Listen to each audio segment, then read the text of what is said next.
मैले लिन नसकेको चाहेको तर लिन नसकेको व्यक्ति भनेको चाहिँ पूर्व राजा ज्ञानेन्द्र, जसलाई मैले भेटेको पनि छु, कुरा पनि गरेको छु। त्यो चाहिँ मेरो तृष्णाको विषय रहिरह्यो। त रियल लाइफ चाहिँ अलिक आर्टिकुलेट, अलिक कृत्रिम, अलिक देखिँदा अलिक साजसज्जा, यसो बडी ल्याङ्ग्वेज एक्सप्रेसनहरूमा पनि यसो ख्याल गरिनुपर्ने, यी सब तमाम छ। अन्तर्वार्ता मात्रै नभएर अन्तर्वार्ता दिने व्यक्तिको विचारसँग तपाईँ प्रभावित हुन सक्नुहुन्छ, अथवा उसको जीवनशैलीसँग तपाईँ आकर्षित हुन सक्नुहुन्छ, अथवा उसको व्यक्तित्वसँग पनि तपाईँ आकर्षित हुन सक्नुहुन्छ। त्यस्ता उदाहरणहरू छ। सिंहदरबारको गेट, म घरबाट हिँड्दै मलाई चिटचिट पसिना आएको थियो, एकदम धक धक धक धक धक धक पल्पिटेसन हुन्छ नि, मुटु हल्लिने। त्यो गेटमा पुगेपछि त झन् बढी हल्लिन थाल्यो। पार्टीको पत्रकारिता, पार्टीको कार्यकर्ता भएर पत्रकार हुने भने त त्यो चाहिँ ब्रह्मनाभतर्फ यात्रा गर्ने हो। अर्थात् तपाईँ आर्यघाट यात्रा हो त्यो, जुन क्षमताका साथ विश्वका राजनेताहरू, नेताहरूको प्रस्तुति म देख्छु, उनीहरू जे बोल्दछन् त्यो काम गर्दछन्। हामी कहाँ आर्टिकुलेट लाइफ मलाई लाग्छ साँच्चै ठगेका छन्। म राजावादी, गणतन्त्रवादी या अर्कोवादी होइन, म एउटा डेमोक्रेट हुँ। आदरणीय दर्शकवृन्द, नमस्कार। कार्यक्रम इन्टरभ्यू विथ इन्टरभ्युअरमा यहाँहरू सम्पूर्णमा स्वागत गर्छु। म कार्यक्रम प्रस्तुता मनोज न्यौपाने। दर्शकवृन्द, कार्यक्रम इन्टरभ्यू विथ इन्टरभ्युअरको यो नयाँ श्रृङ्खलामा मसँग कुराकानीका लागि स्टुडियोमा उपस्थित हुनुहुन्छ टेलिभिजन पर्सनालिटी अथवा कार्यक्रम प्रस्तुता Jivram Bhandari.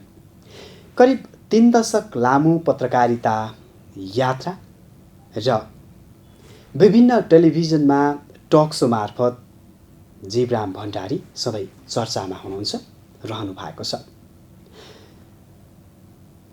Talk so STV chat होस् अथवा सत्य संवाद, उहाँ टक सो मार्फत चर्चाको एक प्रस्तुताको रूपमा चिनिनु भएको छ, चर्चामा गनिनु भएको छ। दर्शकवृन्द, आज हामी उहाँसँग पत्रकारिता यात्रा, टेलिभिजन पत्रकारिता यात्रा, टक सो र टक सोसँग जोडिएका अनुभूतिहरू, टेलिभिजन करियरसँग जोडिएका आरोह अवरोहहरू, अनुभूतिहरू, अनुभवहरू सँगै पछिल्लो समय नेपालमा रहेको पत्रकारिताको अभ्यास सँगसँगै उहाँको व्यक्तिगत अनुभवहरू के रहेका छन्, क्रियाशील पत्रकारितामा उहाँको अनुभवले के भन्छ, यी विविध विषयमा रहेर उहाँसँग म संवाद गर्नेछु। आउनुहोस् उहाँलाई हाम्रो कार्यक्रममा स्वागत गरौँ। जीवराम सर, यहाँलाई कार्यक्रममा स्वागत छ। बहुत धन्यवाद छ। अब सुरु गरौँ होला, कहाँबाट सुरु गरौँ भन्ने हुनसक्छ। मैले तपाईँलाई चाहिँ पत्रकारिता यात्राबाटै सुरु गर्न मन लाग्यो। कृपया।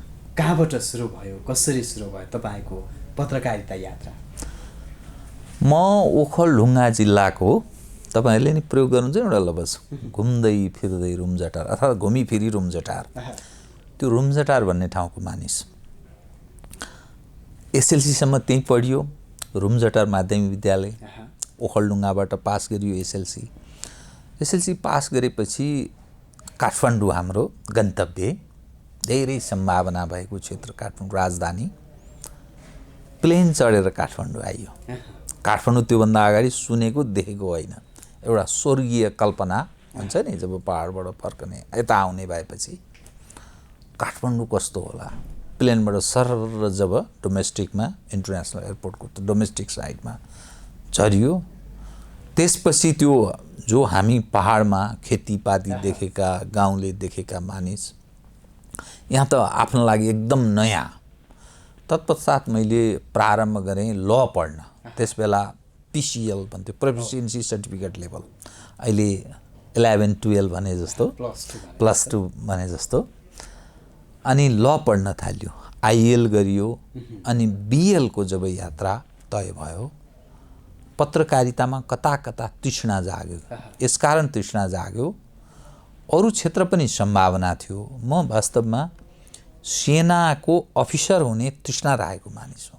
सेकेन्ड लेफ्टिनेन्ट भन्छ नि, म त्यहाँ भेट्छु आइएल पास गरेपछि। तर मेरो खुट्टामा अलिकति टेक्निकल केही प्रब्लमहरू थियो, त्यो कारणले मेरो सम्भावना रहेन।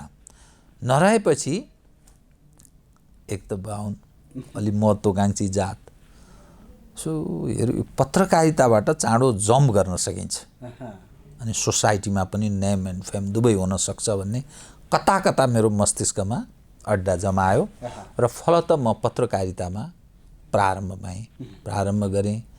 त्यसले मलाई 1 बाई 1 मेरो आजसम्मको 33 वर्षको यो पत्रकारिताको निरन्तर यात्रा, मैले बिएल गरेँ, पछि मास्टर्स गरेँ मास कम्युनिकेसनमै। मेरो यात्राको क्रममा मैले पछाडि फर्केर हेर्नु परेन। अर्थात् जुन जुन संस्थामा म इन्भल्भ भएँ, फर्स्टम्यान भएरै पछि काम गरेँ। रिपोर्टरबाट मेरो यात्रा प्रारम्भ भएको यात्रा फर्स्टम्यान भएरै मैले काम गरेँ, पछाडि फर्केर हेर्नु परेन। मेरो यो 33 वर्षको अनुभव यस्तो रह्यो। यो हाम्रो कार्यक्रमको फर्मेट पनि इन्टरभ्यू विथ इन्टरभ्युअर, अर्थात् अन्तर्वार्ता लिनेहरूको अन्तर्वार्ता। Sweet, so sweet. यस हिसाबले तपाईँलाई यो सोध्न आवश्यक छ कि टक सोको यात्रा कहाँबाट तय भयो?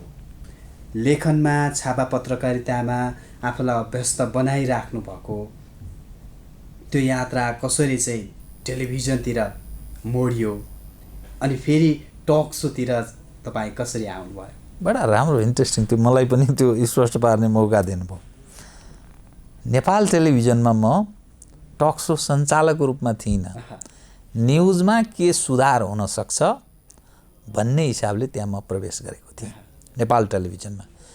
डाक्टर मोहम्मद मोहसिन सूचना तथा सञ्चार मन्त्री हुनुहुन्थ्यो, दुर्गानाथ शर्माजी त्यहाँको जिएम हुनुहुन्थ्यो, शेरबहादुर देउबा प्रधानमन्त्री थिए। अनि मलाई के भनियो भने मलाई मोहम्मद मोहसिनले अफर गरे हो। नेपाल टेलिभिजनमा त खालि पार्टीका मान्छे रहेछन्, काङ्ग्रेस र कम्युनिस्टका केटाहरू रहेछन्, केटाकेटीहरू। ती चाहिँ सबै पार्टीभन्दा केही कुरा टिभी खत्तम भइसकेको छ, भाषामा पनि अलि ख्याल गर्नुपर्ने भयो। यी सबै हिसाबले तपाईँले हेरिदिनु भयो भने राम्रो हुन्छ भन्नुभयो। ठिकै छ भनेर म गएँ। तर समस्या के रहेछ त्यहाँ भने त्यो बाहिरबाट गएको मानिसलाई कठिन, त्यहाँ पर्मानेन्ट जागिरे छन्, उनीहरूले जे गरे पनि जागिर जाँदैन, मेहनत गर्नुपर्ने आवश्यकतै छैन, अनि त्यसै टाइम व्यतीत गर्ने। त्यो भएपछि मैले पछि क्रमशः यो न्युज सेक्सनमा सुधार गर्न सक्ने सम्भावना छैन, किनभने सर्टेन लक्ष्मण रेखा क्रस गर्न सक्ने स्थिति हुँदैन सरकारी मिडियाको। तपाईँ अहिले पनि देख्न सक्नुहुन्छ नि, जात्रा छ नि। अनि त्यसपछि मलाई केही वर्षपछि काम गरेको केही वर्षपछि दुर्गानाथ शर्माजीले तपाईँले टक सो चलाइदिनु पर्ने भयो भनेर भन्नुभयो। जीवनमा मैले अडियो भिजुअलमा टक सो सुरु नै गरेको छैन। मेरा लागि एउटा महत्त्वपूर्ण पार्ट यो एउटा अवसर थियो हैन। दोस्रो कुरा त्रास। मैले हुन्छ त भने, तर मलाई के भयो भने जब म टेलिभिजन, नेपाल टेलिभिजन सिंहदरबारको गेट, म घरबाट हिँड्दै मलाई चिटचिट पसिना आएको थियो, एकदम धक धक धक धक धक धक पल्पिटेसन हुन्छ नि, मुटु हल्लिने। त्यो गेटमा पुगेपछि त झन् बढी हल्लिन थाल्यो, किनभने मलाई के जानकारी थियो भने एक समय गिरिजाप्रसाद कोइरालाले नेपाल टेलिभिजनमा तपना शुक्लाजी त्यहाँको जिएम भएको बेला, शुक्लाजी तपाईँ एकजना मेरो मान्छे आउँछ, त्यो मान्छेलाई चाहिँ इन्टरभ्यू लिनेमा राख्नुहोस्, ऊ चाहिँ ह्याङ्करको रूपमा उसले प्रस्तुत गर्छ, होस्ट हुन्छ र उसैले गेस्ट तय गर्छ, त्यसलाई चाहिँ आजै नेपाल टेलिभिजन राखिदिनुहोस् है भनेर अर्डर गरेको। र उहाँले अब गिरिजाका सामुन्ने को बोल्न सक्ने, हस् भनेको। अनि अन्तिममा जो मानिस आयो, 2 जना गेस्ट थिए, मैले उहाँबाटै सुनेको। ती 2 गेस्ट मध्येमा कार्यक्रम सुरु हुन लाग्यो। अब क्यामेरा पर्सनले 5 2 5 4 3 2 1 गर्छ नि त हैन। अनि उसले चाहिँ फर्स्ट नै उसको अलिकति म पानी खाउनु भनेछ, जो मानिस छ नि। ए ल सरलाई पानी चाहियो, पानी पानी भन्नु। 2 जना गेस्टहरू छन् त्यहाँ अगाडि फ्रन्टमा बसेका। फेरि पानी दियो, त्यसपछि फेरि ल ठिक छ नो प्रब्लम ठिक छ आरामले गर्नुहोस् भनौँ एकछिनपछि फेरि त्यही क्रम भयो 5 4 3 2 1 गऱ्यो क्यामेरा पर्सनले फेन्ट भयो त्यसपछि यसो पानी सानी छर्के जुरुको गरेर यहाँ टोयलेट कहाँ छ भन्नु अरे टोयलेट अनि त्यसपछि टोयलेटतिर गयो ऊ त्यो मानिस त्यो टोयलेट जाने बहानामा भागेछ गेस्ट बिचरा त्यहाँ बसे अनि पछि ती फर्केर गए मलाई ती व्यक्ति को थिए गेस्ट को थिए मलाई उहाँले सुनाउनु भएन त्यो त्रास मेरो मस्तिष्कमा बसिरहेको थियो मलाई एकदम ओहो मेरो चाहिँ त्यो भयो भने त त्यहाँभन्दा बेइज्जत त के हुन्छ गएँ म इन्टरभ्यू गरेँ मेरो ड्रेसअप पनि खास मिलेको रहेनछ त्यो सबै हेर्दाखेरि साँझ टेलिभिजन रेकर्ड न हो रेकर्ड गराउने इन्टरभ्यू सकेँ खास राम्रो हुन सकेन पिम्पल थियो मुखमा थियो त्यस बेला अनार सिम कार्की भन्ने हुनुहुन्थ्यो अनार सिम कार्की जो लेखक एउटा विश्लेषक पनि हुनुहुन्छ नि अहिले पनि एक्टिभै हुनुहुन्छ उहाँसँग थियो अनि जब इन्टरभ्यू सकेर साँझ म आफै हेरेँ मलाई अलि लज्जा बोध भयो मेरो बुवा आमा चाहिँ धेरै खुसी हुनुभएको थियो किनभने छोरोलाई टेलिभिजनको स्क्रिनमा देख्न पाएपछि धेरै खुसी हुनुभएको थियो त्यसपछि मैले टेलिभिजनमा एज अ एङ्करको रूपमा आफूलाई त्यसरी त्यहीँबाट मेरो यसरी प्रारम्भ भएको थियो त्यसपछि म क्रमशः नेपाल टेलिभिजनमा मैले लामो समय काम गरेँ टक सो नै सञ्चालन गरेँ खास मेरो त्यति प्रभावशाली हुन सकेन अनि सगरमाथामा गएपछि मैले आफ्नो ढङ्गले आफूलाई प्रस्तुत गर्ने प्रयत्न गरेँ दर्शकले खुब मन पराइदिनु भयो अनि म नेसनल टेलिभिजनमा गएपछि थप अझ त्यसमा म अब 1.5 वर्ष भयो म नेसनलमा मैले यो टेलिभिजनमा गएको मैले नेसनलमा पनि गरेको थिएँ तर नेसनलमा पनि खास त्यो टेलिभिजनै अलिकति अप्ठ्यारो स्थितिमा गुज्रिहाल्यो त्यसकारण त्यसको प्रभाव देखाउन सकिएन अनि सगरमाथामा गरेँ त्यसपछि त्यसले एउटा उचाइ चुम्यो अनि यो टेलिभिजनमा जब म गएँ थप मैले अरू दर्शकलाई आकर्षित गर्ने प्रयत्न गरेँ फलत म सन्तुष्ट हुने स्थितिमा म अहिले छु यो भोगाइ हो जीवन एक खालको यात्रा हो र हाम्रो यात्रा पत्रकारिता यात्रा हो यो यात्रामा तपाईको चाहिँ युटर्न अथवा एउटा भिजुअलमा आएर पनि एउटा सशक्त हिसाबले आफूलाई प्रस्तुत गरेको अथवा यहाँबाट चाहिँ एउटा प्रेजेन्टरको रूपमा प्रस्तुताको रूपमा जीवराम भण्डारी भनेर एउटा नोट क्लिक गर्ने चाहिँ कुन अन्तर्वार्ता बन्यो तपाईँ चाहिँ सगरमाथामा आएर एसटिभी च्याट हैन त्यो चलाउनु भएको थियो त्यति बेलाको रह्यो अथवा पछिल्लो समय आएर योमै निहित भयो त्यो विषय मैले अन्तर्वार्ता नलिएका नेताहरू कम छन् अब जो तपाईँ अहिले विभिन्न खाले जति पनि नेताहरू छन् नेपाली समाजमा इस्टाब्लिस मानिसहरू यी सबैसँग मैले कुरा गरेको छु प्रशासकहरूसँग सुरक्षा संयन्त्रका डिफेन्ससँग रक्षासँग सम्बन्धित सारा खाले मानिस परराष्ट्रवाला मैले एउटा इन्टरभ्यू लिएको डाक्टर तुलसी गिरी नेपालको राजनीतिमा धेरैले सम्झने बुझ्ने र एउटा अलग खालको अस्तित्व बनाएका व्यक्ति उहाँ हत्तपत्त इन्टरभ्यू दिन चाहनुहुन्न कसैलाई मैले अनुरोध गरेँ म सगरमाथामै थिएँ त्यस बेला मेरो सारा टिमलाई मैले लिएर उहाँको घरमा गएँ बुढानीकण्ठमा बस्नुहुन्थ्यो अन्तर्वार्ता सकियो सबै गरियो अन्तर्वार्ता सकेपछि सर फर्केर आइयो बिचमा उहाँको मलाई फोन मोबाइल गर्नुभयो भण्डारीजी मेरो त्यो इन्टरभ्यू यी पोर्सनहरू चाहिँ तपाईँले हटाइदिनुहोस् है फालिदिनुहोस् नराख्नुहोस् है मैले सोधेँ किन हेर्नुहोस् जुन कुरा मैले भने यदि त्यो सार्वजनिक हुँदा राष्ट्र संस्थालाई ड्यामेज गर्छ जुन चिज म जीवनभर त्यो संस्थाका लागि म लागिरहेँ मैले आफ्नो सारा जो विवेक छ बुद्धि छ क्षमता छ त्यो राष्ट्र संस्थाका लागि मैले लगानी गरेँ यो जीवनको उत्तरार्धकालमा मर्ने बेलामा त्यो राष्ट्र संस्थालाई ड्यामेज हुने गरेर मेरो कुरा नजाओस् अब मेरा सामुन्ने त्यो एउटा धर्म सङ्कट थियो तर पनि एउटा अन्डरस्ट्यान्डिङ हो पत्रकारले एउटा जिम्मेवार पत्रकारले कुनै नेताको लिन्छ तर उसले असहमति जनाउँछ भने त्यसमा हामीले विवेक प्रयोग गर्नुपर्छ। त्यस अन्तर्गत मैले हुन्छ म यो विषय पोर्सन मिलाइदिन्छु, मैले उहाँलाई कमिटमेन्ट जनाएँ। त्यसको फेरि केही समयपछि उहाँले फोन गर्नुभयो, होइन त्यो प्रसारण गर्नु भएन, त्यो सबै नै डिलिट गरिदिनुहोस् कृपया। भण्डारीजी मलाई चाहिँ यति तपाईँले सहयोग गर्नै पर्ने भयो, मेरो जीवन मरणको सवाल। उहाँलाई के प्रेसर पर्यो मलाई थाहा भएन र मैले त्यो टेलिभिजनमा त्यो सबै त्यो डिलिट गरियो, प्रसारण भएन, त्यो आर्काइभमा पनि रहेन। किन रहेन भने म त त्यहाँ समाचार सल्लाहकार थिएँ, त्यहाँको एज एउटा कार्यक्रम प्रस्तोता थिएँ। मेरा लागि त सबै क्षेत्र हरियाली, म कुन बेला कुन ठाउँ संस्थामा आबद्ध हुन्छु, कुन बेला छोड्छु त्यो त टुङ्गो हुँदैन। र म छोडेर गएपछि त्यो मिसयुज हुनसक्छ भन्ने लागेर मैले सबै त्यो डिलिट गरिदिएँ, न सबै गयो। त्यो त तपाईँको व्यक्तिगत जीवनमा स्मरण भइरहने एउटा चिज रह्यो, तर तपाईँलाई सम्झिने अथवा तपाईँको एउटा इन जेनरल वर्ड छ नि, यु टर्न भनिन्छ नि, त्यो चाहिँ कति बेला भयो टेलिभिजन करियरमा? मलाई लाग्छ म आफूलाई त्यो टेलिभिजनकै माध्यमबाट सफल हुने क्षेत्रमा चाहिँ म जब सगरमाथा टेलिभिजनमा प्रवेश गरेँ, त्यसले मलाई एउटा चिनाउने काम गर्यो। मलाई नेपालमा अधिकांश दर्शकहरू मलाई चिन्दाखेरि त्यो सगरमाथाको जीवराम भण्डारी, त मलाई लाग्छ सगरमाथा टेलिभिजनले मलाई गुण नै लगायो।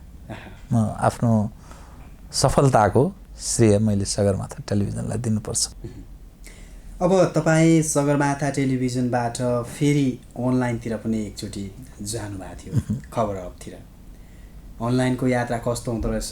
पछिल्लो समय जुन खालको एउटा चाहिँ च्याउसरी उम्रिएका अनलाइनहरू छन्, त्यसमध्येमा एउटा ब्रान्डलाई लिएर अथवा हुन खोजेको एउटा ब्रान्डलाई लिन माथि उकास्न तपाईँ जानुभएको थियो, फेरि त्यो यात्रा सफल भएन। तपाईँको अनलाइन यात्रा कसरी स्मरण गर्नुहुन्छ? त्यो खबर हबमा म थिएँ भन्ने कुरा मैले आफै बिर्सेछु, तपाईँले सम्झाइदिनु हो, धन्यवाद छ।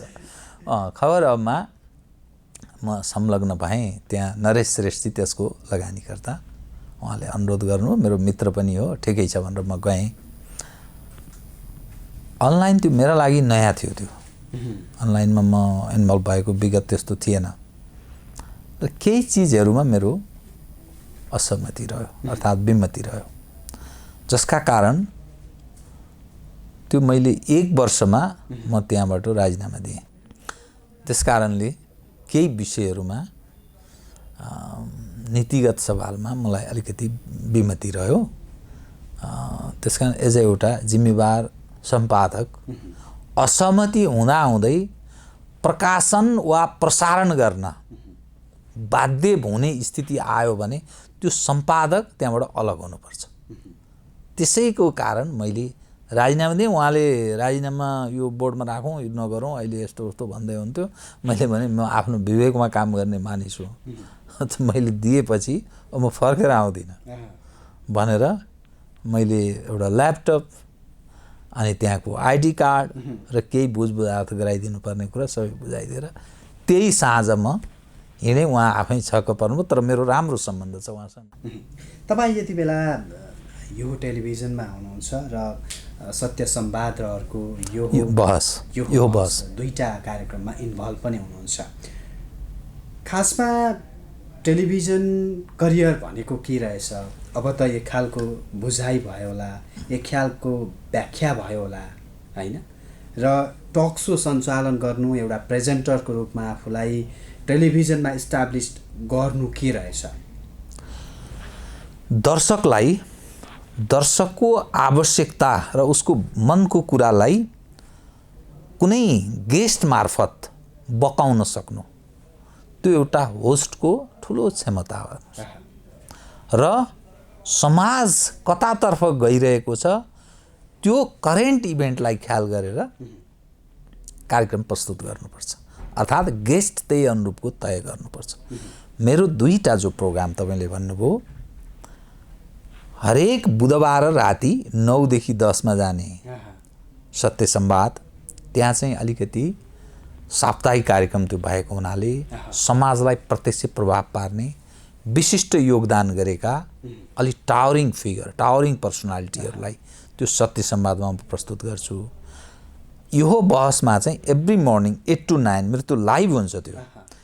त्यो लाइभमा चाहिँ करेन्ट इभेन्टसँग विषय विज्ञसँग समाजमा के घटना घटिरहेको छ, मात्र राजनीतिक होइन, राजनीतिक, आर्थिक, सामाजिक, रक्षा, परराष्ट्र, विभिन्न धार्मिक अनेकौं विषयका विषय विज्ञ ज्ञाताहरूसँग ल्याएर उहाँहरूसँग म त्यो बहसमा सरेको हुन्छु र त्यसले चाहिँ समाजलाई एउटा समाजको आवश्यकता सुसूचित गराउने, के भइरहेको छ भन्ने कुरा त्यसको यथेष्ट चिरफार गर्ने त्यो प्रयत्न मेरो यसमा हुनेछ भने उसमा चाहिँ अलिकति नीतिगत हिसाबले निर्णायक तहको मानिस सत्य संवादमा चाहिँ ल्याएर उस मार्फत यो हुँदै रहेछ है भन्ने मानिसलाई बुझाउने मैले त्यो प्रयत्न गर्नेछु।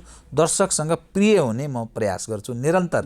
मेरो चाहिँ यो वा त्यो भन्ने म आग्रह पूर्वाग्रह राख्दिनँ। यो कतिपय मिडियाहरूमा तपाईँले देख्न सक्नुहुन्छ, यो पार्टी र यो विचारका लागि मात्रै स्पेस दिने है, यसलाई चाहिँ एभोइड गर्ने भन्ने अरू टेलिभिजनहरूमा पनि तपाईँ पाउन सक्नुहुन्छ जो झझल्को। तर मेरो यो टेलिभिजनमा चाहिँ त्यो छैन। हाम्रो लगानीकर्ता पनि त्यसमा ओपन हुनुहुन्छ। म त बायस हुने जीवनमा कहिल्यै पनि कसैप्रति आग्रह पूर्वाग्रह राखेर जबसम्म म यो कार्यक्रम प्रस्तोताको रूपमा रहनेछु, म स्वतन्त्र ढङ्गले नै प्रस्तुत हुन्छु।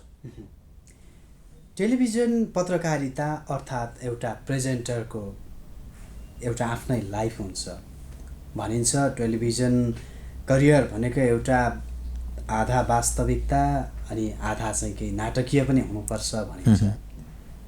तपाईको वास्तविक जीवन र टेलिभिजन करियरका ती भिन्नता अथवा ती भिन्न अवयवहरू कति छन्? तपाईले टेलिभिजनमा देखाउने एटिच्युड, तपाईका त्यो बोली भाषा, त्यो शालीनता र नर्मल लाइफमा तपाईको डे टु डे जीवनशैलीमा कतिको भिन्नता छ?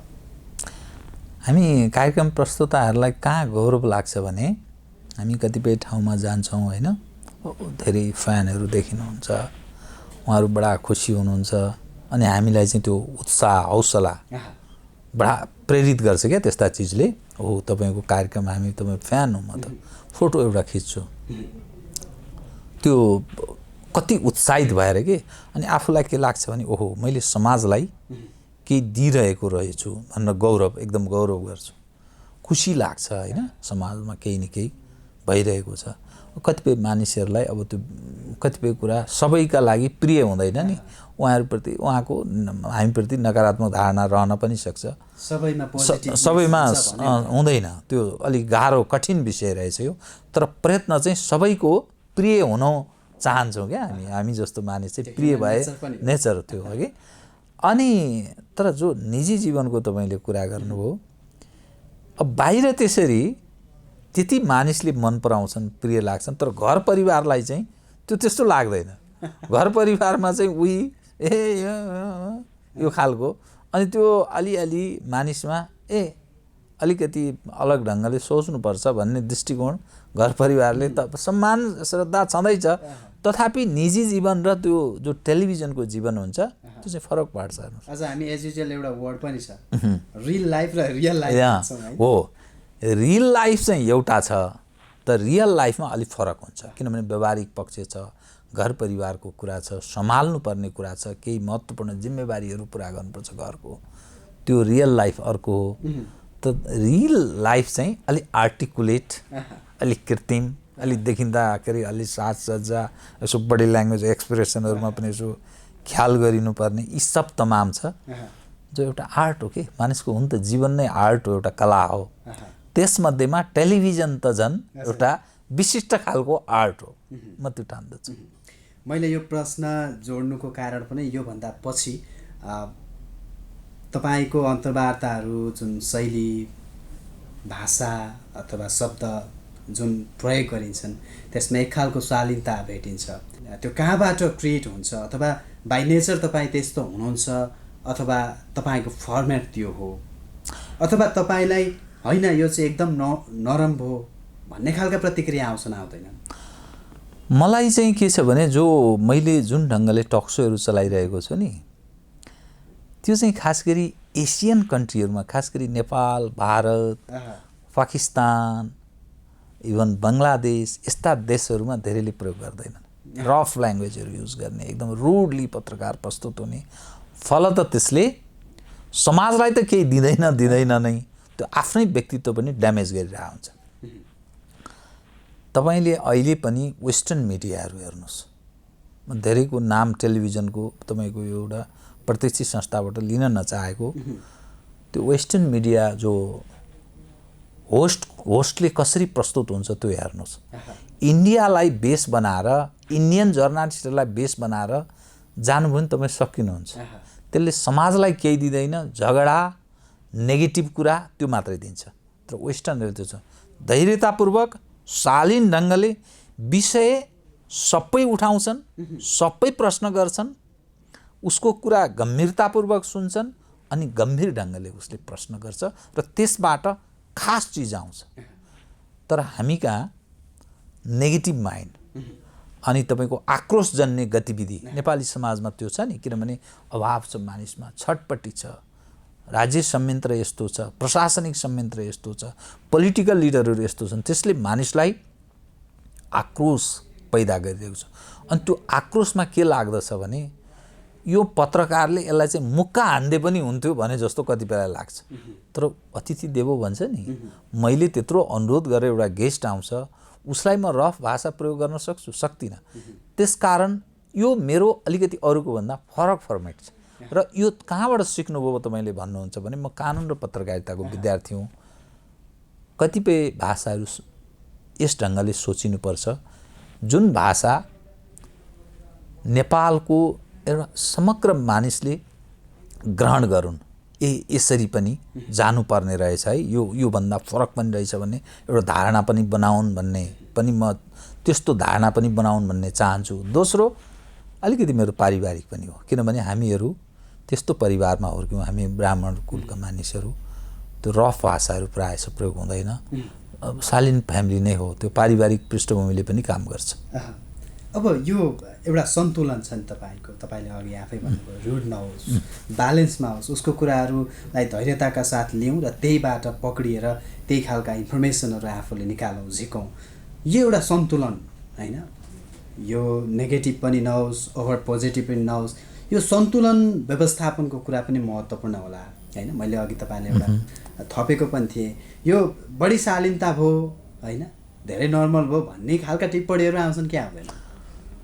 कहिलेकाहीँ म अलिक कसिएर प्रस्तुत भएँ भने तपाईँको त्यो आफ्नोपन अलिक बिग्रँदै गएको, फलाना जस्तो एकदम झल्लरी मानिसहरू एङ्करहरूको पनि नाम लिएर फलाना जस्तो हुन लाग्यो कि अलिक त्यो त अलिक भएन है सर, तपाईँलाई सुहाएन भन्ने मेरा साथीहरू, मलाई एकजना निवृत्त डिआइजीले भन्नुभयो, हामी 5-7 जना बसेर कफी पिएर तपाईँको इन्टरभ्यू लिएर लौ न, उहाँ त अझै त एकदम एग्रेसिभ रूपमा प्रस्तुत हुन थाल्नुभयो, त्यो उहाँलाई त मजा आउँदैन, उहाँको त हामी अलग टेस्टमा ग्रहण गरिरहेको, अब हामीले भन्दा रिसाउनुहुन्छ होला, मेरो त चिन्जान पनि छैन, के गर्ने भन्दा हेमन्त मल्ल भन्ने एकजना डिआइजीले फोन गर्नु, सर एउटा म कुरा गर्छु यहाँलाई, भन्नुहोस् न। सरको त्यो इन्टरभ्यू पहिले एकदम भद्र ढङ्गले आउने, अहिले चाहिँ एकदम रुड जस्तो भयो, त्यो अलिकति नसुवा जस्तो लाग्यो, तपाईँको आफ्नो जुन इमेज छ, आफ्नोपन छ, त्यसलाई अलिक धावा बोले जस्तो लाग्यो, अलिक बिगार्दै हाँस लाग्यो, मतलब यस्ता प्रतिक्रिया पनि आउँछ। कतिपय मानिसहरू एकदम कसिएर हुन्छ नि, गाली नै गरिदियोस् त फटा नै होस् भनेर प्रस्तुत भइदियोस्, त्यो इन्डियन मिडियाहरू हेरेका मानिसहरू त्यस्तो छ। हामी के पनि त्यस्तो खाले ट्रेन्ड यसो डेभलप कता गर्न खोजे जस्तो देखिन्छ, खास गरी न्यू जेनेरेसनहरू। तर त्यो त्यति ठिक होइन, किनभने त्यो झगडा गराइदिएर उसलाई गाली गरेर त्यसबाट खास कुरा आउँदैन, किनभने तपाईँ त्यसलाई रुड ल्याङ्ग्वेज युज गरेपछि उसले त्यो मस्तिष्क गुमाउँछ, सन्तुलन गुमाउँछ, दिनुपर्ने चिज दिँदैन, नक्कली कुरा गर्छ, उही फाइफु रातो गाला गऱ्यो फर्किन्छ, खास केही समाजलाई त्यसले केही सन्देश दिँदैन।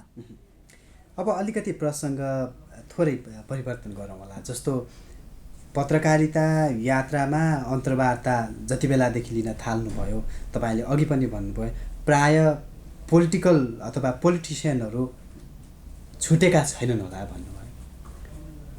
यसरी हरेक पात्रसँग अन्तर्वार्ता गरिराख्दाखेरि त्यतिखेरको समाज आजको समाज त्यो हेर्ने दृष्टिकोण जति एउटा पोलिटिसियनले बुझेको हुन्छ त्योभन्दा बढी एउटा अन्तर्वार्ताकारले बुझ्छ जस्तो लाग्छ मलाई। कटु सत्य हैन?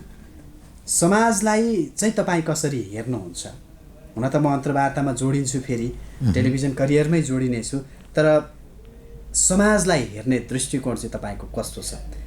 हिजो राजतन्त्रको समय होस् अथवा त्योभन्दा अगाडिको त अलिकति जीवन भोगाइमा परेन होला, राजतन्त्रको समय अथवा चाहिँ 46-47को आन्दोलन पछिको समय र 62-63 पछिको गणतन्त्रको समय, समाजलाई हेर्ने एउटा दृष्टिकोण भनौँ न, तपाईँको कस्तो रह्यो?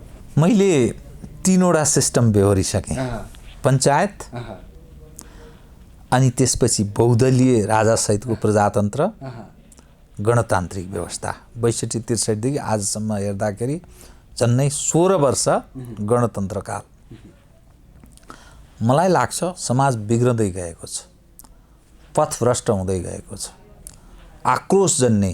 तपाईँ अहिले पनि हामी संसारमा जस्ता जस्ता विकृत रूपहरू देख्छौँ त्यो नेपालमा देखा पर्दा अनुशासनबाट अलि अनुशासनहीन हुँदै गएको छ।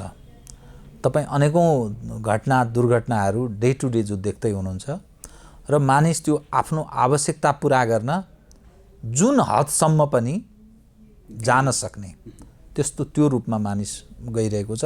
यसका पछाडिको कारण के हो हुन सक्छ भने हाम्रा परम्परागत मूल्य, मान्यता, आदर्श पक्षहरूलाई छोडेर हामी परिवर्तनको नाममा जो परिवर्तन मात्रै भनिरहेका छौँ नि, त्यसको लाभ रियल मिनिङमा, उही तपाईँले अघि भने चाहिँ रियल लाइफ र रिलको लाइफको जो कुरा गरौँ त्यस्तै रियल मिनिङमा त्यो सामान्य मानिसले लाभ पाइरहेको छैन। गरिब र धनी बीचको दूरी बढ्दैछ र त्यो हिजो उसले समाजमा देखेको त्यो विपन्न व्यक्ति राजनीतिका नाममा या प्रशासक भएको नाममा जो अथाह आर्जन गरेर ऊ सम्पन्नको रूपमा परिणत भएको छ, त्यो अर्कोले रिस गर्दैछ, डाह गर्दैछ। त्यसले हाम्रो समाजमा अलि अप्ठ्यारो स्थिति यसकारण छ कि धेरै विकृतिहरू, दुर्घटनाहरू, घटना दुर्घटनाहरू, अपराधजन्य गतिविधि र मानिसमा एकदम आक्रोश तपाईँ देख्न सक्नुहुन्छ। त्यसैले त यो तरल जो राजनीति हामी कुरा गर्छौँ, कुन बेला के हुन्छ, कुन बेला कुन अवस्था सिर्जना हुन्छ भन्न नसकिएको स्थिति हो। मलाई लाग्छ समाज अलि बिग्रदै गएको छ। हामी परम्परा, मूल्य, मान्यता र केही हाम्रा पूर्वजहरूले स्थापित गरेका आदर्श पक्षहरूलाई छोडेर हामी कतिपय विषयहरूमा अन्यत्र मोडिँदा समस्या चाहिँ सिर्जना हुन थाले जस्तो मलाई लाग्दछ। र यसले कहाँ पुर्याएर यसमै अर्को मोड लिन्छ थाहा छैन, तर यसको अर्थ मानिसहरू पढेका छन्, बुझ्ने भएका छन्। हिजोको तुलनामा नयाँ इन्फर्मेसन टेक्नोलोजीले अर्को रूप लिएको छ, तर समाज चाहिँ अलि दिग्भ्रमित हुँदै गएको त्यस्तो देखिन्छ। विलासी जीवनशैलीले यसलाई अलिकति बिगार्दै गएको छ। ठिक हो, मैले जोडिन्छु भनिसकेको छु। तपाईँले अन्तर्वार्ता गर्दाखेरि मैले जोड्न खोजेको जुन खालको समाजले हामीलाई जुन खालको एउटा नेतृत्व पङ्क्ति दिएको छ, त्यो नेतृत्व पङ्क्तिमा रहेका व्यक्तिहरू जति बेला तपाईँले टकसोमा बोलाउन खोज्नुहुन्थ्यो, ती कहिलेकाहीँ ती समाजले चाहिँ अलिकति ट्र्याकभन्दा बाहिर लगेर तपाईँको अन्तर्वार्तामा छुटे कि अथवा लिन चाहँदै पनि त्यस्ता छुटेका व्यक्तिहरू छन् कि सम्झिनुहुन्छ त्यस्ता व्यक्तिहरू? मैले पोलिटिकल राजनीतिक मानिसहरू प्रायः प्रशासनिक, सुरक्षा, परराष्ट्र यस्ता मामिलाका अधिकांश मानिसहरूसँग मैले इन्टरभ्यू लिएको छु। होइन, मैले लिन नसकेको, चाहेको तर लिन नसकेको व्यक्ति भनेको चाहिँ पूर्व राजा ज्ञानेन्द्र, जसलाई मैले भेटेको पनि छु, कुरा पनि गरेको छु। त्यो चाहिँ मेरो तृष्णाको विषय रहिरह्यो। किनभने उहाँका आफ्ना भोगाइहरू, जीवनको यो उमेरमा उहाँको घर परिवार हेर्नुहोस्, पारिवारिक अवस्था हेर्नुहोस्, त्यो कुलको मानिस अहिले के सोच्नु भएको होला, उहाँले के ठान्नु भएको होला। राज संस्था यो देशमा थियो, अहिले राज संस्था छैन, देश गणतन्त्रमा गएको छ। कति कहाँबाट धोका पाउनुभयो होला, कुन ठाउँमा उहाँ आफैले स्वयं कहाँ गल्ती गर्नुभयो यो स्थिति आयो, उहाँ के बुझ्नुहुन्छ, उहाँको भोगाई म त्यो चाहन्छु। त्यो चाहिँ मैले गर्न पाएको छैन, जो मेरो तृष्णाको रूपमा रहिरहेको छ। हिजो एउटा राज्यलाई चलाएर बसेको एउटा व्यक्ति अहिले आम नागरिक सोचेर बस्दाखेरि ऊ भित्रको एउटा भावनात्मक अनुभव पनि उहाँको अनुभव मनोविज्ञान के छ यसलाई निकाल्न चाहनुहुन्छ? अवश्य। अब यो जुन एउटा करियर छ, जर्नी छ, हुन त तपाईँले छुटाएको व्यक्ति त भनिहाल्नुभयो, तर गरेका व्यक्तिहरूमा पनि कहिलेकाहीँ यो अन्तर्वार्ता चाहिँ मैले लिएँ, अथवा अन्तर्वार्ता मात्रै नभएर अन्तर्वार्ता दिने व्यक्तिको विचारसँग तपाईँ प्रभावित हुन सक्नुहुन्छ, अथवा उसको जीवनशैलीसँग तपाईँ आकर्षित हुन सक्नुहुन्छ, अथवा उसको व्यक्तित्वसँग पनि तपाईँ आकर्षित हुन सक्नुहुन्छ। त्यस्ता उदाहरणहरू छन्? हाम्रो नेपाली समाजका लब्ध प्रतिष्ठित ठानिएका टावरिङ लिडरहरू मैले सबैसँग ल्याएको छु। प्रधानमन्त्री, पूर्व प्रधानमन्त्रीहरू, विभिन्न अब समाजका बौद्धिक मानिस भनेर बुझिने जस्तै प्रदीप गिरीहरू, होइन, यी सबै खाले मानिसहरूसँग मैले इन्टरभ्यू लिएको छु। तर भन्छ नि एउटा रोल मोडेलको रूपमा यो मानिस चाहिँ आहा हो भन्ने चाहिँ मैले त्यस्तो महसुस गरेन। साँच्चै इमान्दारीपूर्वक भन्दा जुन क्षमताका साथ विश्वका नेताहरूको प्रस्तुति म देख्छु, उनीहरू जे बोल्दछन् त्यो काम गर्दछन्। हामी कहाँ आर्टिकुलेट लाइफ मलाई लाग्छ साँच्चै ठगेका छन्। पोलिटिकल मानिसहरू, प्रशासनिक मानिसहरू, विषय विज्ञ मानिसहरू। प्रोफेसर छ तर ऊ दलीय स्वार्थभन्दा माथि उठ्न सकेको छैन। अनेकौँ फुदा लाएर हामी चाहिँ उहाँ विषय विज्ञ हो, प्राज्ञिक व्यक्ति, फलना फलना फलना भनेर पृष्ठभूमिमा सारा उसको बखान गरिन्छ, अनि ठ्यास जान्छ कि लाल सलाममा जान्छ कि जय नेपालमा जान्छ या कि मधेसतिर दौडिन्छ या हाम्रो यस्तो संस्था भनेर यसरी त्यो इन्डिपेन्डेन्ट आफ्नो इमेज दिने मानिसको बडा खडेरी छ। तर केही मानिसहरू जस्तै एउटा व्यक्तित्व निर्माण गर्ने क्रममा जस्तो महावीर पुनलाई मानिसले राम्रै मान्दछन्। उनले केही काम गरेछ, ज्ञाता पनि होइन, विषय विज्ञ पनि होइन, यसो हेर्दाखेरि खासै त्यस्तो प्रभावशाली व्यक्ति पनि देखिनुहुन्न, तर उहाँलाई समाजले राम्रो रेस्पोन्स गरेछ।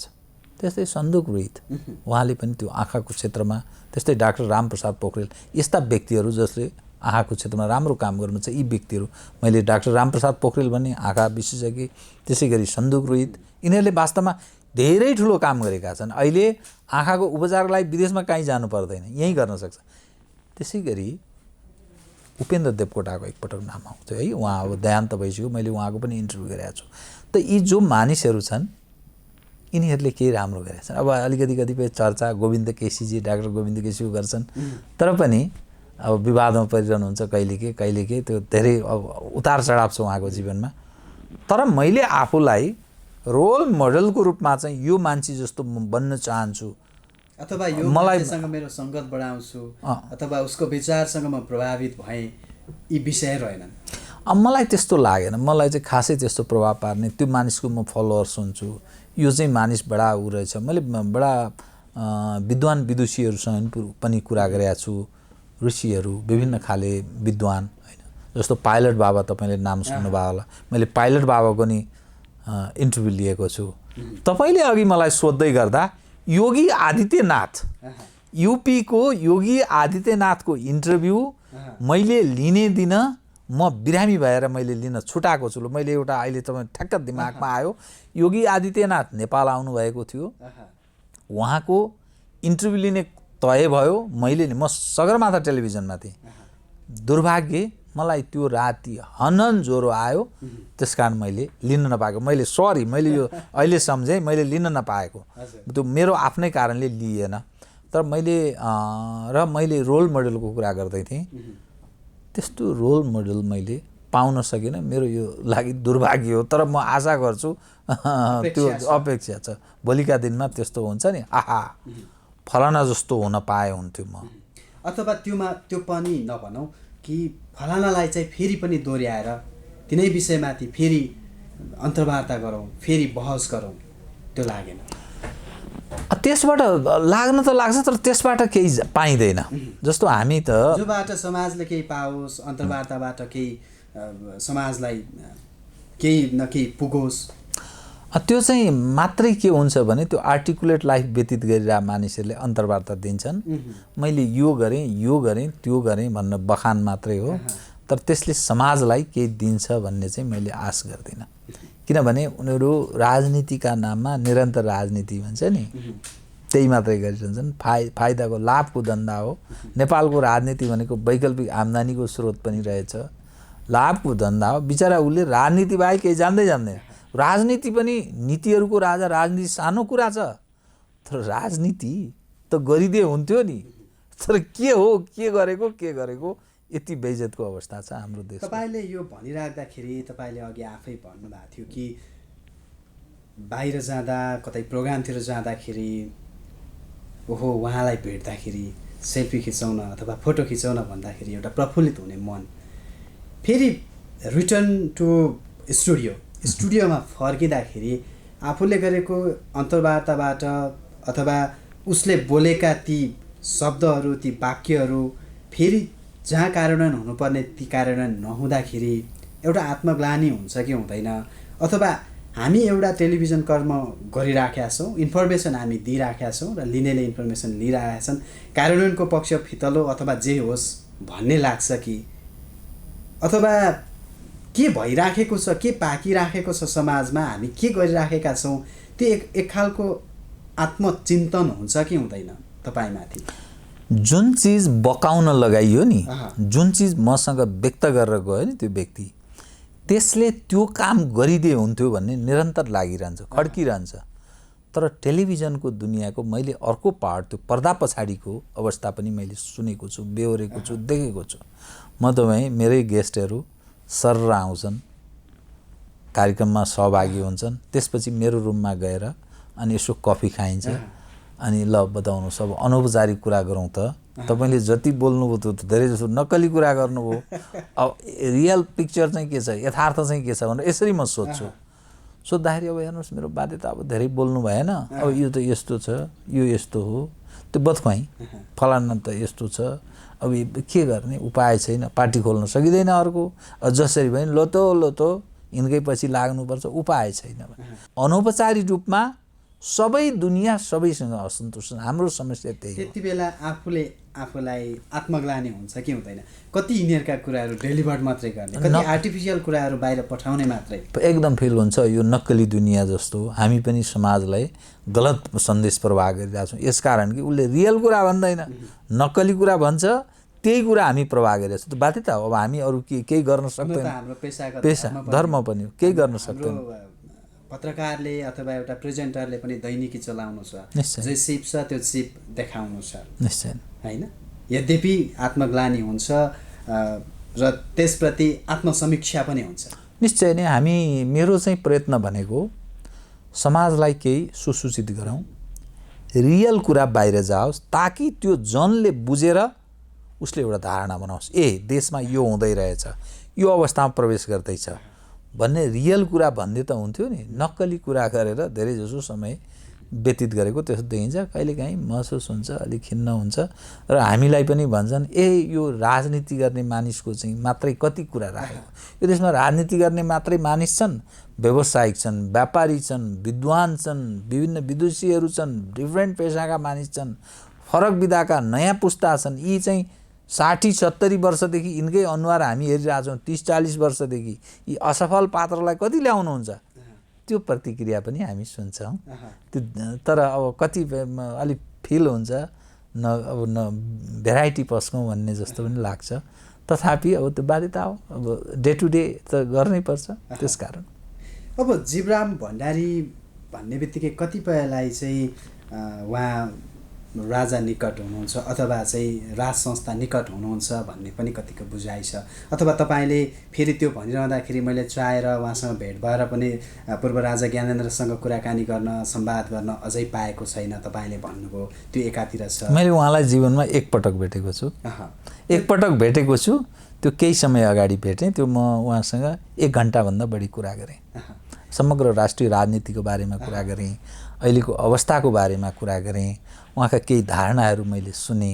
इन्ट्रेस्टिङ, राम्रो लाग्यो। भन्नुहोस्, तपाईँ चाहिँ त्यो कतिको स्वीकार गर्नुहुन्छ, अथवा समाजले एक थोक त भन्छ नै होइन, एउटा न एउटा थोक त ब्लेम त लगाइराखेको हुन्छ, अथवा तपाईँ त्यससँग कति निकट हुनुहुन्छ? म पेसाको हिसाबले इमान्दार मानिस हुँ। जबसम्म मैले यो पेसालाई अवलम्बन गर्छु, यसलाई अपनाइरहन्छु, यो पेसालाई अपनाइरहेसम्म म राजावादी, गणतन्त्रवादी या अर्कोवादी होइन। म एउटा डेमोक्रेट हुँ। यो देशमा एउटा डेमोक्रेटिक इमेज, डेमोक्रेटिक कल्चरमा नेपालीहरूले बाँच्न पाउनुपर्छ, मेरो मान्यता हो। म वास्तवमा प्रजातन्त्रमा विश्वास गर्छु, तर अलिक पेट्रियोटिक प्रकृतिको मेरो इमेज छ। अर्थात् नेपालमाथि भएको थिचोमिचो, राजनीतिक हस्तक्षेप या भौतिक हिसाबले उपस्थिति, विदेशीहरूको थिचोमिचो उप मेरो जहिले पनि खबरदारी रहन्छ। मेरो पत्रकारिताको त्यो जीवनको त्यो समयदेखि अहिलेसम्म निरन्तरता मैले त्यो दिएको छु। जहाँसम्म राज संस्थाको सवालको जो कुरा छ, राजाको कुरा गर्न साथ हिन्दू राष्ट्र र राजाको कुरा जोडिने गर्छ। मलाई लाग्छ राजा भनेको चाहिँ त्यो सक्रिय राजतन्त्रको अवकल्पना गर्नु हुँदैन।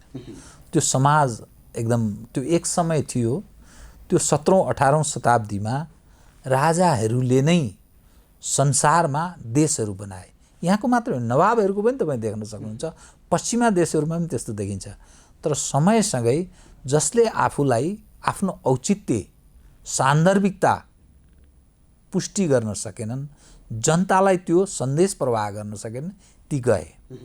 राज संस्था यदि स्थापित हुन चाहन्छ भने उसले आफ्नो औचित्य पुष्टि गर्नुपर्छ।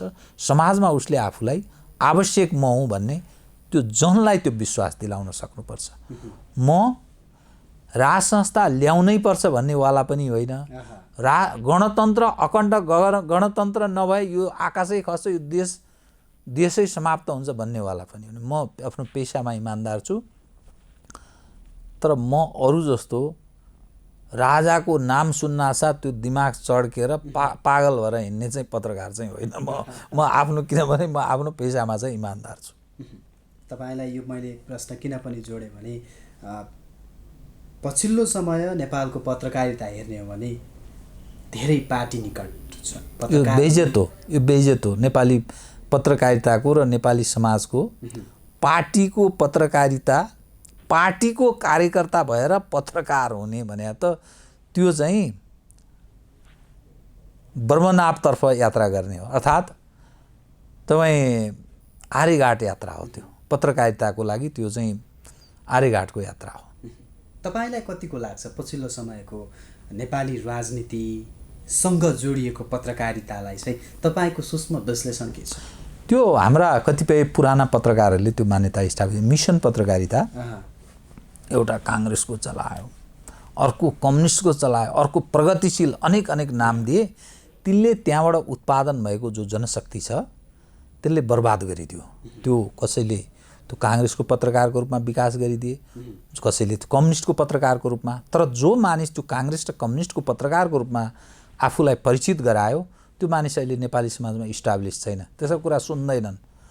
प्रकारान्तरले काङ्ग्रेस कम्युनिस्ट जस्तो देखाउन खोज्ने मानिस चाहिँ बरु सर्भाइभ गरेको छ, अर्थात् इस्टाब्लिस छ। तर पार्टीको पत्रकार चाहिँ नेपाली समाजमा इस्टाब्लिस छ भनेर कोही देखाउनु भयो भने म त्यो स्वीकार्दिनँ। किनभने अलि छाया जस्तो देखिने चाहिँ चलेका छन्, तर पार्टी पत्रकारिताबाट चाहिँ उसको व्यक्तिगत उत्थान हुन्छ। ब्रोकरको काम गर्ला, बिचौलिया भन्छ नि अहिले चलन चल्तीको भाषा, त्यो काम गर्ला। तर त्यो विभिन्न सङ्घ संस्था छ नि, तपाईँ प्रेस चौतारी भन्छ, प्रेस युनियन भन्छ, यो के जरुरी छ? त्यस कारणले यो चाहिँ त्यसबाट त्यो पत्रकारिताको पनि बेइज्जत हो, उन्नयन पनि हुँदैन र त्यसले समाजलाई पनि केही दिँदैन। उही पर्चाकारिता मात्रै हुन्छ। पार्टी पत्रकारिता पर्चाकारिता दिग्भ्रमित गर्छ त्यसले समाजलाई, र त्यसले चाहिँ आफ्नो मिसनको रूपमा काम गर्छ। जो केही पुराना पत्रकारहरूले स्थापित गरिदिएका ती अनुयायीहरूले अझै पनि केही ओगटेका छन्। तर मलाई लाग्छ ती बेरोजगार छन्, नेताको घर धाएर मात्रै गुजारा गरिरहेछन् अनि कि दूतावास धाएर गरे होलान्। तर मेरो लागि चाहिँ अभागे मैले त्यो काम गर्नु परेको छैन। कसैले दाबी गर्छ मलाई कुनै पार्टीको या भनेर भन्छ भने म चाहिँ आफ्नो लागि हर चिजले म त्यो निखार ढङ्गले जवाफ दिन तयार छु। अब हिजोको पत्रकारिता, टेलिभिजनको पत्रकारिता भनौँ न, अझ टेलिभिजनमा टक सोमा जसरी इस्टाब्लिस्ड हुनुभयो, हिजोको प्रसङ्ग, हिजोको समय, हिजोको सन्दर्भ र हिजोको टेलिभिजन पत्रकारिता जसरी तपाईँहरू इस्टाब्लिस्ड हुनुभयो र आजको सन्दर्भ, आजको समय, आजको विषयवस्तु, पात्र छनौटमा त्यो भिन्नता चाहिँ के पाउनुहुन्छ? तपाईँ क्रियाशील हुनुहुन्छ, त्यसमा के फरक देखिन्छ भने बजारले नरुचाएको मानिसलाई अहिले पस्कन सकिँदैन। चाहेर पनि म जीवराम भण्डारीलाई कुनै व्यक्ति मन परेको हुनसक्छ, तर त्यसलाई समाजले ग्रहण गर्दैन भने त्यो मानिसलाई म राख्दिनँ टेलिभिजनमा, गेस्टको रूपमा बोलाउँदिनँ। समाजको सुपाच्य व्यक्ति, दर्शक, त्यसलाई मात्रै म प्रयत्न गर्छु। हिजोको चाहिँ के थियो, केही जान्दैन भने पनि त्यो अलि बिग म्यान भन्छ नि, अलि ठुलो मानिस, समाजमा हैसियतदार मानिस छ भने त्यसलाई चाहिँ बोलाएर यसो गर्दाखेरि केही न केही हुन्छ भने जस्तो जो फिलिङ हुन्थ्यो। अब चाहिँ हाम्रा सामुन्ने धेरै विकल्पहरू छन्, 101 मानिसहरू छन्। त्यस कारणले त्यो हिजो चोइस कम थियो, आज चोइस धेरै छ। त्यस कारणले अहिले फरक छ र जसरी जुन ढङ्गले डिजिटलाइज भयो, डिजिटलमा गयो मिडिया दुनियाँ, त्यसले चाहिँ राम्रो प्रभाव पारेको छ। कतिको च्यालेन्जिङ छ? जस्तो न्यू कमर अथवा चाहिँ टक सोमै भनौँ न, अझ भनौँ टक सोमै आफ्नो करियर देख्ने युथ पनि छ, जेनेरेसन पनि छ, जो तपाईँहरू इस्टाब्लिस्ड हुनुहुन्छ। तपाईँहरूबाट एउटा जेनेरेसनले एउटा धारणा बनाउन सक्ला होइन? कतिको च्यालेन्जिङ छ यो समय?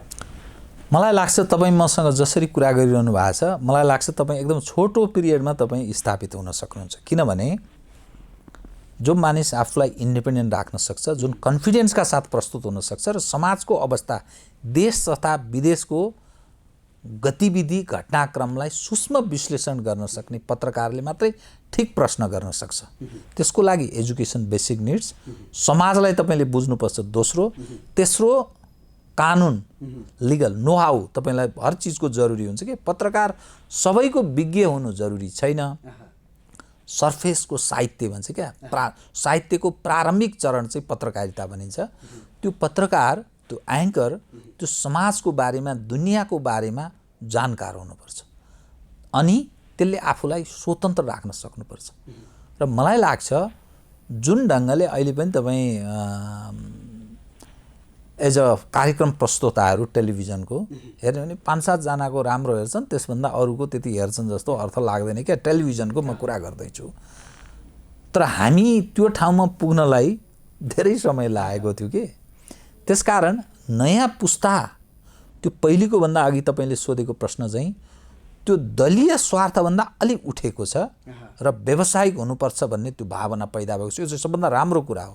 त्यो बिचको पुस्ता र त्यो पुरानो पुस्ताले बिगारिदियो। नेपाली पत्रकारहरूको अवस्था हेर्दा अथवा इतिहास हेर्दाखेरि उहाँहरूको देन पत्रकारिता सँगसँगै अलि फिजिएर गएको छ होइन?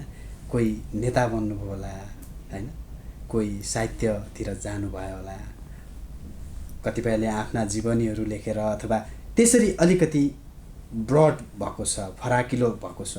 तपाईँको यात्रा चाहिँ निरन्तर टेलिभिजनमा मात्रै हो अथवा होइन, बहुआयाममा म पनि जाँदैछु, केही त्यस्ता प्लानिङहरू छन्, योजनाहरू छन्?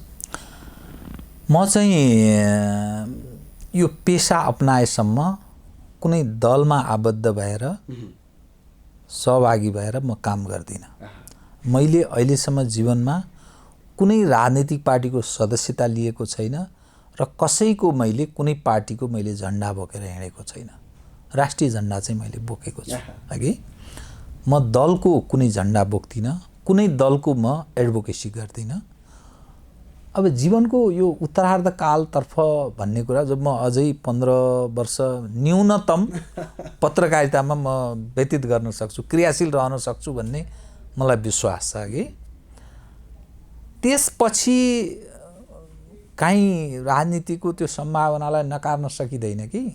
त्यस्तो स्थिति भयो भने मैले मेरा सम्पूर्ण जो मलाई माया गर्नुहुनेलाई माफी मागेर मेरो चाहिँ अब यात्रा यतातर्फ तय भयो। त्यस कारणले म चाहिँ अहिले अब यसमा फर्किन्न भन्ने हिसाबले कसम खाएर जानुपर्ने हुन्छ, किनभने मानिसलाई कन्फ्युज बनाइदिनु हुँदैन। त्यो ठाउँमा चोपलिसकेपछि, राजनीतिमा प्रवेश गरिसकेपछि यो पत्रकारिताका लागि चाहिँ त्यो मान्छे अयोग्य हुन्छ। उसले आफ्नो इन्डिपेन्डेन्ट इमेज दिन सक्दैन। ऊ दर्शकको हेर्ने दृष्टिकोण नै यो फलानाको भनिदिइहाल्छ। त्यस कारणले पत्रकार चाहिँ स्वतन्त्रै रहनुपर्छ, सबैको प्रिय हुने प्रयत्न गर्नुपर्छ। यस अर्थमा जीवराम भण्डारीको जीवनसँग जोडिएका सम्भावित आयामहरू अझै धेरै छन् र त्यो कल्पना मात्रै होइन, पछि अन्यत्र एउटा रियालिटीमा पनि जान सक्छ। सही भन्नु। अन्त्यमा नेपाली पत्रकारिताको अहिलेको अवस्था कस्तो पाउनुहुन्छ? नट इभन टेलिभिजन मात्रै नहोस् होइन, तपाईँ अनलाइनमा पनि जानुभयो, हिजो पेपर बेसमा आउनुभयो, आज एउटा टेलिभिजनको एउटा चाहिँ प्रतिष्ठित पदमा बसेर काम गर्दै हुनुहुन्छ भनिराख्दाखेरि अबको टेलिभिजन करियर होस् अथवा चाहिँ एउटा पत्रकारिता करियर होस्, त्यसलाई समृद्ध बनाउन के गर्नुपर्छ होइन? तपाईँ आफ्नो जीवनमा एउटा अर्थको पनि अर्थ रहन्छ होला होइन, फाइनेन्सियल कुरा पनि हुन्छ होला, त्यो पाटोसँग कतिको नजिक हुनुहुन्छ तपाईँ, तपाईँको बुझाइ के छ? अन्त्यमा यो पनि क्लियर गरिदिनुहोस् न। कतिपयको एउटा असन्तुष्टि पनि छ क्या पत्रकारितामा। मैले अन्तिममा यो नछुटाउँ जस्तो लाग्यो। पत्रकारिता एउटा प्रतिष्ठित पेसा हो, अझ टेलिभिजन करियर त अझ प्रतिष्ठित मानिन्छ, तर यसभित्रको एउटा अर्थको कुरा, एउटा स्यालेरीको कुरा, यसले चाहिँ हरेक टेलिभिजन कर्मीलाई, हरेक पत्रकारलाई चाहिँ भित्रभित्र हानिराखेको हुन्छ भनिन्छ। तपाईँको यसमाथिको अनुभव कस्तो रह्यो? मैले प्रिन्टमा चाहिँ मैले त्यो बेहोरेँ, प्रिन्ट मिडियामा। टेलिभिजनमा चाहिँ म प्रवेश गरेपछि कुनैमा मैले स्यालेरीको प्रब्लम बेहोरेको छैन, म आफैले चाहिँ। र मैले अहिले म यो टेलिभिजनकै म कुरा गर्दैछु। यो टेलिभिजनमा कुनै पनि स्टाफले तलब नपाएको त्यहाँ, म 1.5 वर्ष हो त्यहाँ इन्भल्भ भएको। त्यो 8 देखि 10 गतेको बिचमा उसले स्यालेरी पाइसक्छ। अब उसलाई तोकिएको स्यालेरी छ, यसको अर्थ राम्रो स्यालेरी पनि छ। अब सरकारी कर्मचारीको कुरा गर्नुहुन्छ भने मुख्य सचिवको भन्दा बढी स्यालेरी खाने धेरै छन्। यो टेलिभिजनमै म कुरा गर्दैछु। र तलबमा कहिले समस्या छैन। मैले सगरमाथाको पनि सगरमाथामा स्यालेरी तुलनात्मक कम हो त्यहाँ होइन, त्यो कतिपय लाग्छ मलाई कसरी सर्भाइभ गरिरहेछन् जस्तो पनि लाग्छ, तर तलब टाइममा दिन्छ। म त्यहाँको पनि, म त्योभन्दा अगाडि अब नेपाल टेलिभिजन सरकारीको त कुरै छैन, नेसनल टेलिभिजनमा म सहभागी हुँदा पनि मैले त्यस्तो कहिले बेहोर्नु परेन। खबर हबमै हुँदा पनि कहिल्यै पनि तलबको मामिलामा ढिलो भन्ने भएन। म आफू सहभागी रहेको। स्पेस टाइम दैनिकमा पनि मैले त्यस्तो गरेन, तर मैले राजधानीमा त्यो बेहोरेँ, अरू साप्ताहिकहरूमा मैले त्यो बेहोरेँ, अरू दैनिकमा मैले त्यो बेहोरेँ। म अलिक ओपन टाइपको मानिस छु। र अहिलेको पत्रकारिताको कुरा गर्दाखेरि अलि अनफेयर, अस्वस्थ टाइपको प्रतिस्पर्धा, नमरेको मानिस पनि यतिजना मऱ्यो भने वात चाँड हो, त्यो फ्ल्यास न्युज हाल्नुपर्ने, एकदम फास्ट गर्दाखेरि टेलिभिजनमा अलिकति उत्ताउलोपन जस्तो पनि कतिपय सवालमा देखिन्छ। परिपक्वताको अलि अभाव, अनलाइनको त एकदम अपरिपक्व, त्यसको राम्ररी मोनिटरिङ सायद नभएर होला, त्यो देखा पर्दछ। तर मलाई लाग्छ सुसूचित गराउने सवालमा हिजोको दुनियाँ हेर्नुहोस् त कस्तो थियो, आज संसारको घटना एकैछिनमा थाहा हुन्छ। त्यसकारणले मिडियाको दुनियाँमा त 21औं सदी भनेको त साह्रै उत्कृष्ट, असाध्यै राम्रो, इन्जोयबल। मानिस एउटाले ढाँटेर त्यो ढाँटिँदैन, उसले क्रस चेक गर्छ, अर्कोबाट साँचो कुरा समाचार ग्रहण गर्छ, पाउँछ। त्यसकारण जसले निखारिएर आफूलाई प्रस्तुत गर्न सक्दैन त्यो समाप्त हुन्छ। पत्रकार सञ्चार क्षेत्रमा काम गर्ने मानिसहरू आफै सुध्रनुपर्छ, नत्र ऊ सिद्धिन्छ, त्यति बुझ्नु पर्यो। हस् शिवराम सर, यो टेलिभिजन करियर सँगसँगै आफ्नो पत्रकारिता यात्राको केही पानाहरू हामीलाई यहाँनिर सुनाउनु भयो होइन। धेरै अडियन्सले हेर्नु पनि भयो होला, कतिले सुन्न चाहनु भएको थियो होला, त्यो सुनाइदिनु भयो। समय अरूभन्दा पनि धेरै महत्त्वपूर्ण कुरा चाहिँ अमूल्य समय हामीलाई उपलब्ध गराइदिनु भयो। धेरै धेरै धन्यवाद। बहुत धन्यवाद। हस्, थ्याङ्क यू।